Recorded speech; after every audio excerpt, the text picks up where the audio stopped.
बिस्मिल्लाहिर्रहमानिर्रहीम। अस्सलाम वालेकुम। एक भाई ये पूछते हैं कि एग्रीमेंट पे जगह बाई की यानी स्टैम्प पेपर पे जिस शख्स से रकबा ख़रीदा अब वो फोत हो गया है, रजिस्ट्री नहीं हुई है, इसका क्या हल है?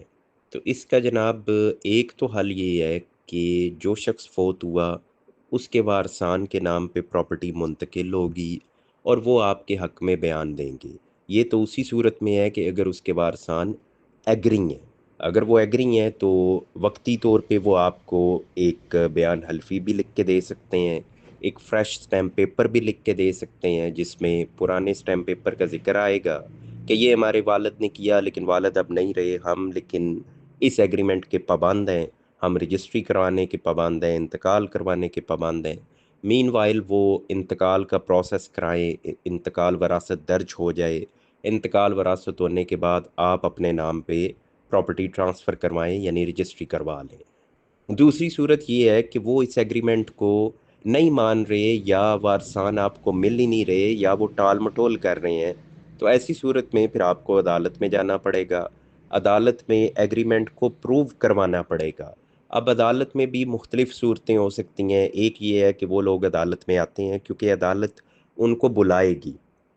उनको सुने बगैर फ़ैसला नहीं करेगी, किनको यानी जो शख़्स फ़ौत हुआ उसके वारसान को, उसकी बेवा है, उसकी बेटियाँ हैं, उसके बेटे हैं, सबको बुलाया जाएगा।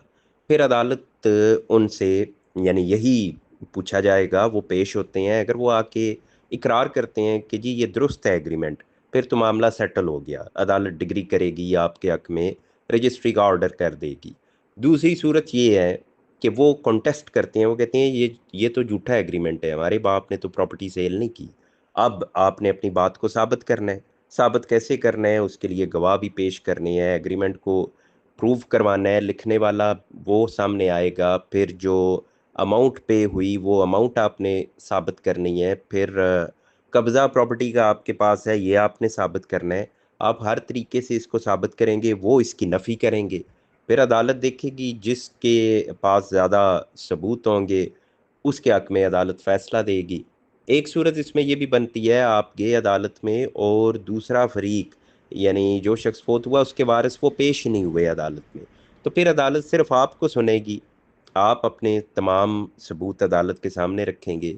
अगर अदालत कायल हो जाती है कि वाक़ई ये एग्रीमेंट दुरुस्त है, तो अदालत फिर भी इसको तस्लीम करते हुए ऑर्डर कर देगी कि आपके हक़ में ये रजिस्ट्री की जाए। फिर आप रजिस्ट्री करवाएँगे, तमाम पेमेंट्स आपने करनी होंगी, टैक्सेस आपने पे करने होंगे। अगर दूसरा फ़रीक पेश ही नहीं हुआ, तो फिर उसके टैक्स भी समझ लें आपके ज़िम्मे ही हैं। यानी जो बेचने वाले के ज़िम्मे टैक्सेस हैं, वो भी फिर आप ही ने पे करने हैं। तमाम टैक्सेस आप पे करेंगे, रजिस्ट्री हो जाएगी।